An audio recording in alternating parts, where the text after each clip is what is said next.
Boa noite, pessoal. Esse é o primeiro culto online da Igreja do Caminho. Daqui para frente, pelo menos aos domingos, às 19 horas, estaremos aqui com vocês, repartindo uma palavra de Deus para o seu coração e também intercedendo, orando, divulgando nossa agenda.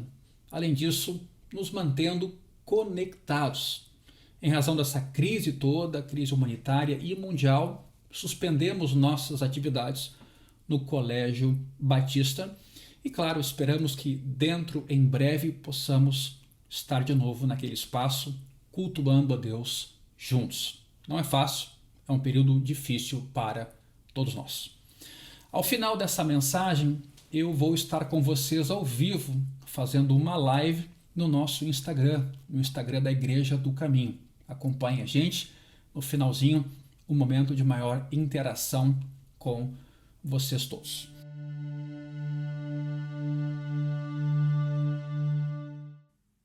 O Evangelho de João, no capítulo 6, registra um dos mais belos milagres de Jesus, a multiplicação de pães e peixes.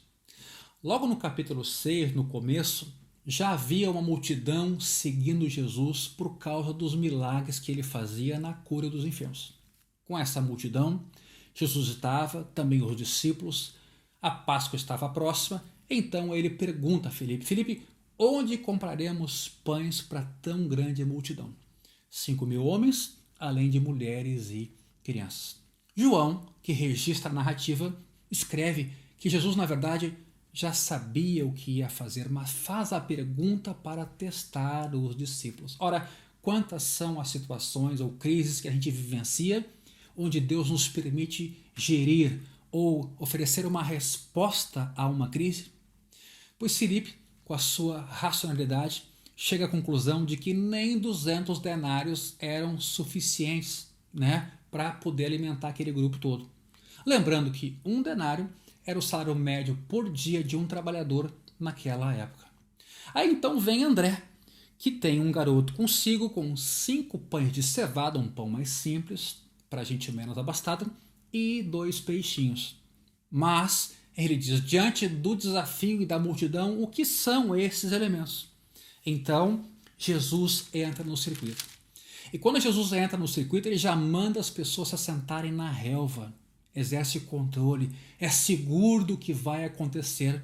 E o texto diz então que ele dá graças. Na verdade, a expressão é tendo dado graças, no grego eucaristel.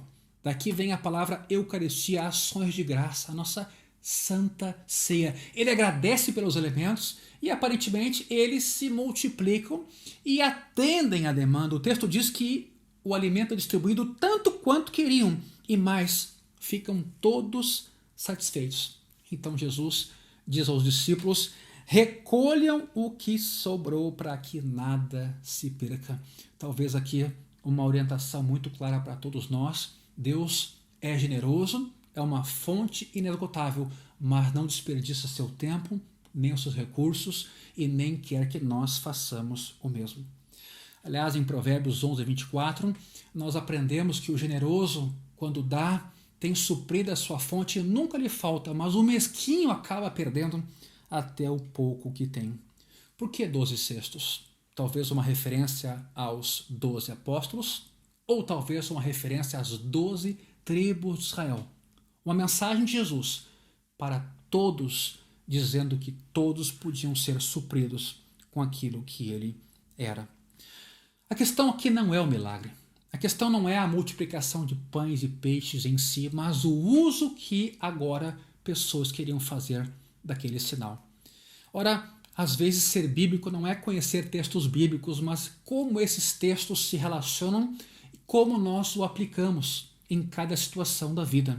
Aquelas pessoas vendo Jesus alimentando gente, fazendo milagres e exercendo liderança, queriam fazer dele um rei.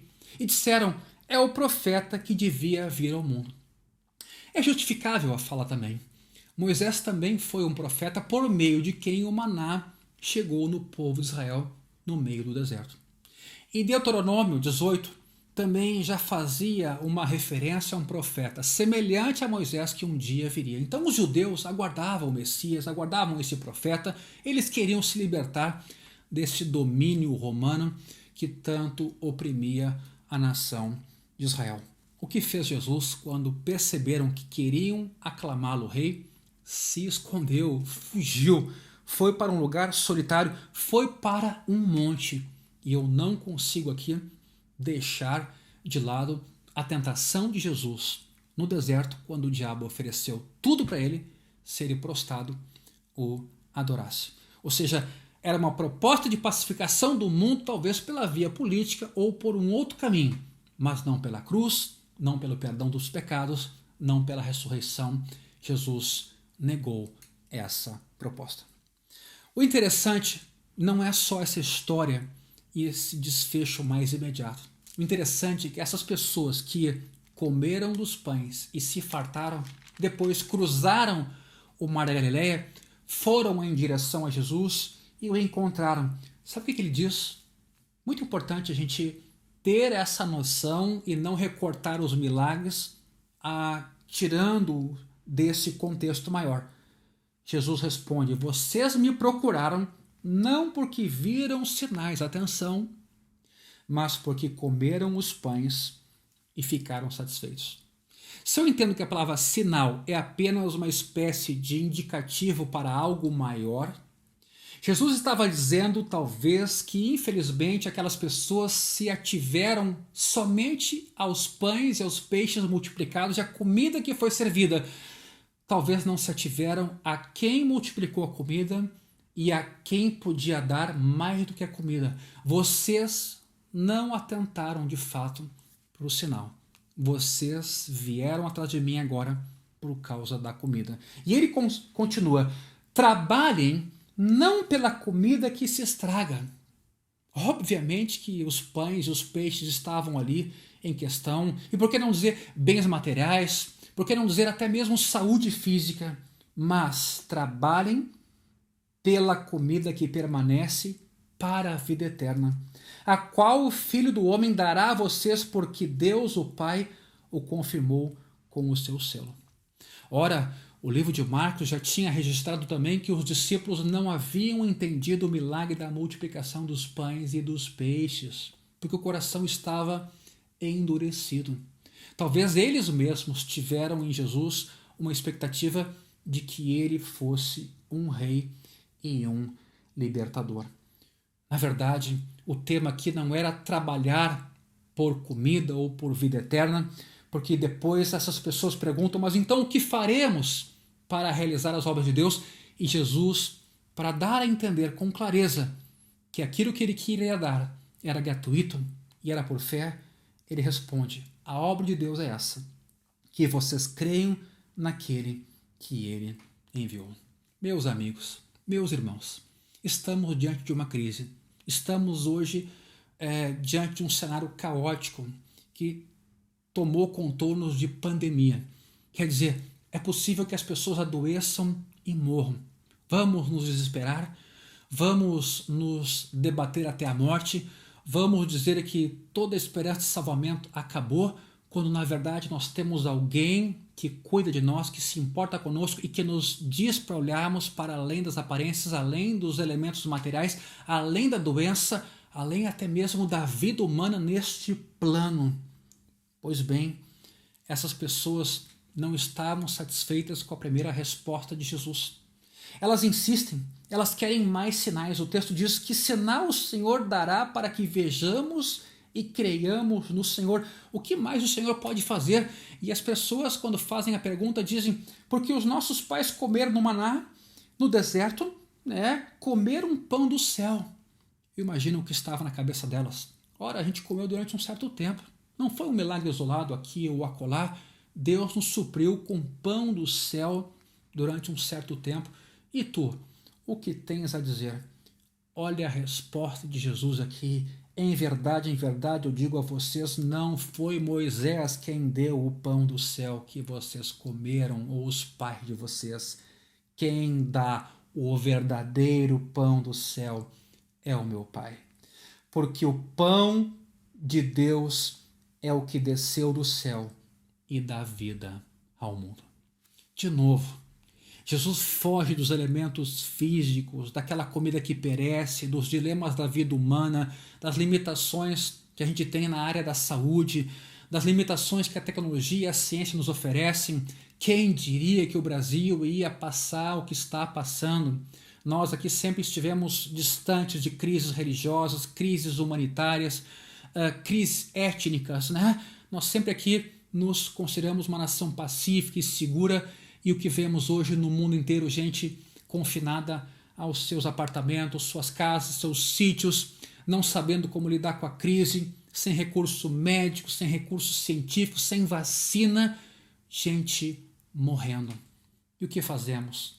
Para quem olhamos nessa hora? Nos limitamos a olhar para os elementos materiais, para a farmácia, onde podemos buscar remédios, para o supermercado, onde ainda é possível buscar luvas, máscaras e a própria comida, para onde erguemos os nossos olhos.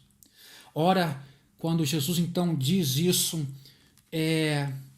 as pessoas respondem: Senhor, então nos dá desse pão. Eu lembro muito aqui da mulher samaritana, conversando com Jesus no poço de Jacó. Me dá dessa água para que eu não precise mais vir aqui buscá-la. E Jesus estava falando de novo de uma fonte de água viva, de uma água que ia saciar aquela mulher eternamente, que sim, ela não precisaria mais buscá-la, porque essa água seria nela uma fonte a jorrar para a vida eterna. Jesus mais uma vez pacientemente responde: eu sou o pão da vida. Quem vem a mim jamais terá fome. Quem crê em mim jamais terá sede. Porém, eu já disse que vocês não creem, embora estejam me vendo. Ora, nem sempre o milagre aponta para o Criador, para o Salvador. Nem sempre as pessoas olham para o milagre e o veem meramente como sinal. Às vezes as pessoas veem o milagre e o sinal como um fim em si mesmo e não conseguem transpor esse sinal e esse milagre e olhar para o Criador. Aliás, às vezes nós mesmos manipulamos aquele que faz milagres, manipulamos o Criador e fazemos pedidos avarentos ou egoístas, como Tiago nos esclarece. Vocês pedem a Deus e não recebem, porque pedem mal, para esbanjar em vossos próprios prazeres. Eu sou o pão da vida.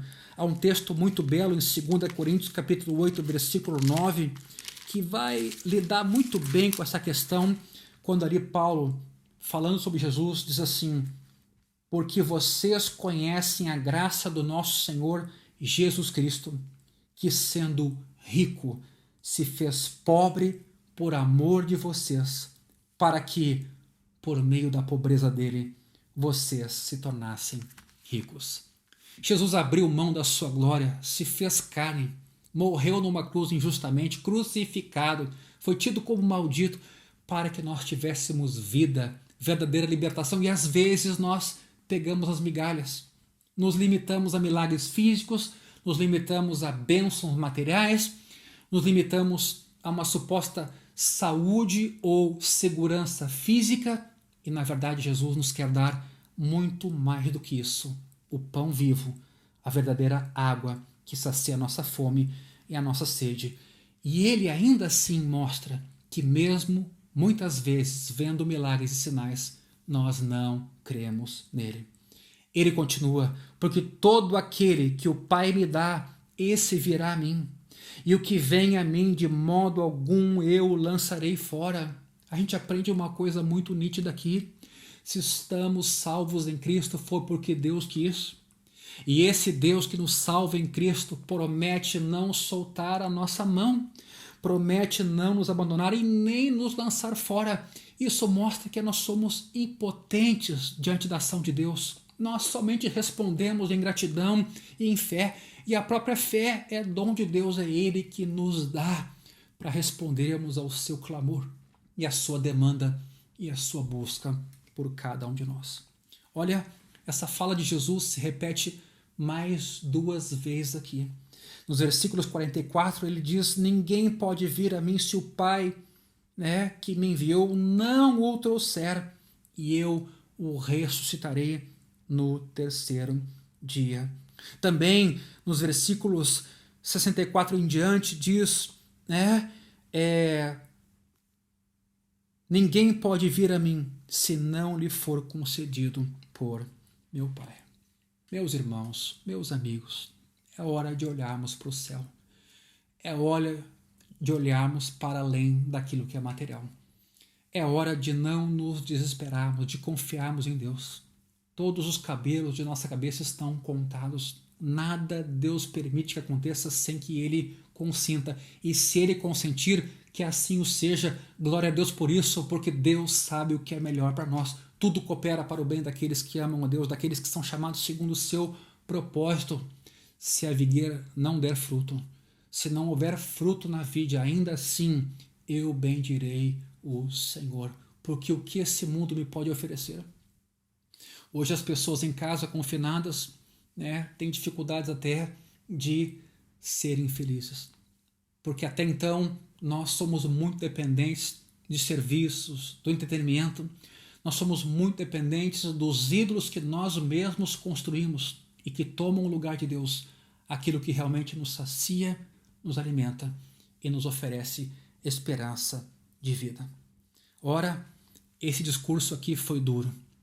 Quando Jesus então se apresenta como verdadeira comida, verdadeira bebida, e que sem Ele nada podemos fazer e nada podemos ser, diz o texto que muitos dos seus discípulos, ouvindo essas palavras, disseram que o discurso era muito duro e o abandonaram.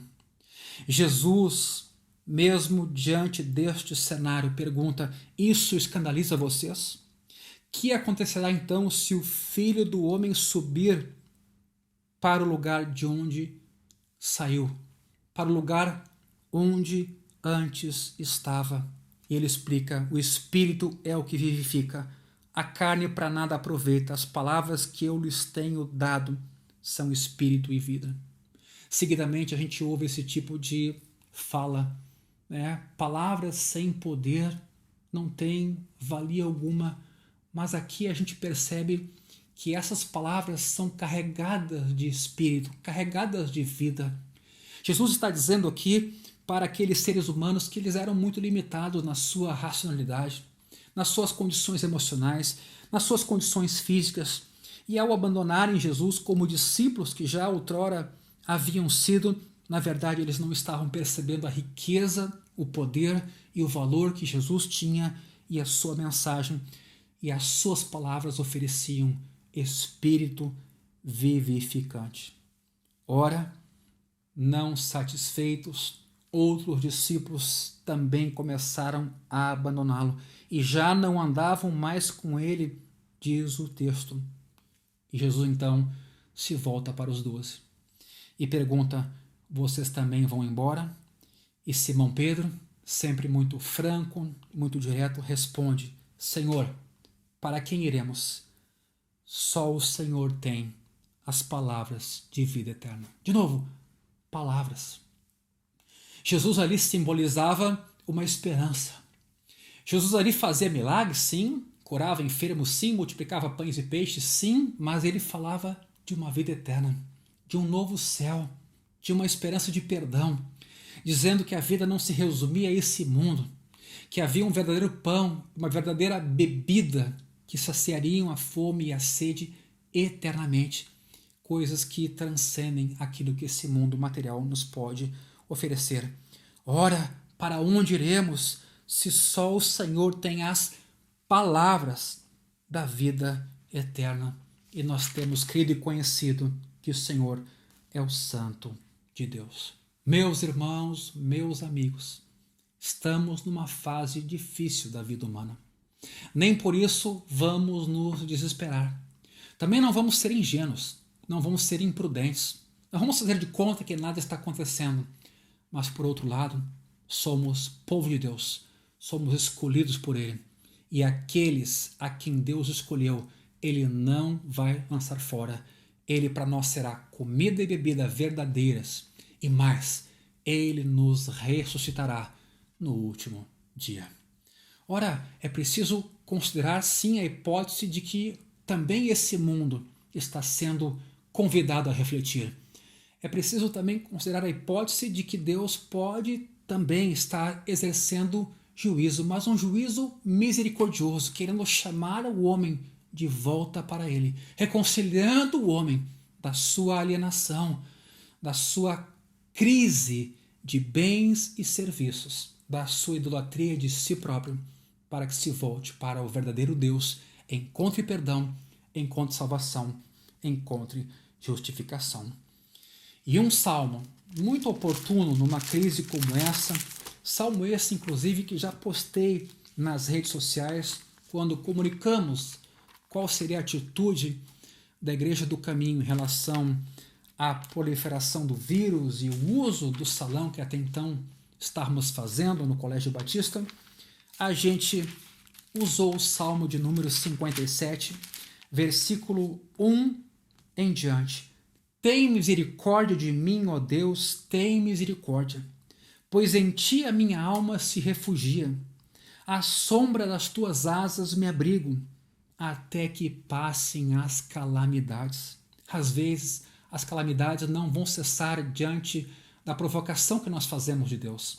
Às vezes a gente vai pedir e a calamidade vai continuar, mas é preciso aguardá-la passar, porque Deus está no controle. E o salmista continua: clamarei ao Deus Altíssimo, ao Deus que por mim tudo executa. Dos céus ele me envia o seu auxílio e me livra. Cobre de vergonha os que procuram me destruir. Envia a sua misericórdia e a sua fidelidade. Meus amigos, meus irmãos, eu gostaria de orar por cada um de vocês, mas eu queria reafirmar com todo o meu coração: Deus é grande, Deus é poderoso, e muitas vezes Ele age de maneira invisível. Não reduza Deus ao que é material, ou aquilo que a gente às vezes quer que Ele faça para proveito próprio, para nosso proveito, como comida, bebida ou festas. Na verdade, Deus é muito além disso e pode nos dar todas essas coisas, mas muito mais além disso. Coisa que não perece, coisa que não perde valor, coisa que realmente tem importância última. Sim, vamos orar com você agora. Vamos te abençoar, vamos pedir que Deus esteja com você, com a sua família, mas mais do que isso, que você esteja com Deus, que você confie nele, que você se entregue a ele, que você se alegre nele e que você saiba que ainda que os céus e a terra passem, as palavras dele jamais vão passar. Senhor, muito obrigado, porque tu és dono de tudo e de todos, e sustentas todas as coisas pela palavra do teu poder. Tu falaste e o mundo veio a existir. Mas não só isso, tu sustenta todas as coisas segundo a tua vontade e propósito. E o que diremos nós, teus filhos, chamados, escolhidos por meio de Cristo, para pertencermos ao teu povo? Não há nada melhor e mais precioso do que isso. Sabemos que a vitória da morte não é vitória, que nós temos em ti mais do que vitória. Somos mais do que vencedores por meio daquele que nos amou. Abençoa agora cada um dos nossos irmãos, cada uma das pessoas que nos assistem agora. Abençoa cada família, os avós, as pessoas de grupo de risco, aqueles que têm debilidade de saúde nos seus pulmões. Senhor, tu conheces os dilemas e as debilidades de saúde de cada pessoa. Põe a tua mão sobre cada um de nós. Mas acima de tudo, nos guarda na fé. Nós oramos pelo país, oramos pelo mundo, oramos pelo Brasil, por Porto Alegre, oramos pelo estado do Rio Grande do Sul e confiamos, Senhor, que tudo está nas tuas mãos. Muito obrigado. Amém. Eu queria agradecer a atenção de vocês. A gente continua agora fazendo uma live no Instagram, na Igreja do Caminho. Nos acompanhe. E claro, nós nos despedimos nesse momento, mas convidamos você já para o próximo domingo, também 19 horas, onde mais uma vez estaremos cultuando a Deus e repartindo com vocês uma palavra e, claro, revendo alguns irmãos, Afinal, estamos por breve tempo afastados de nos encontrarmos fisicamente. Fiquem com Deus na graça de Jesus, no amor do Pai e na comunhão do Espírito, é o que nós pedimos.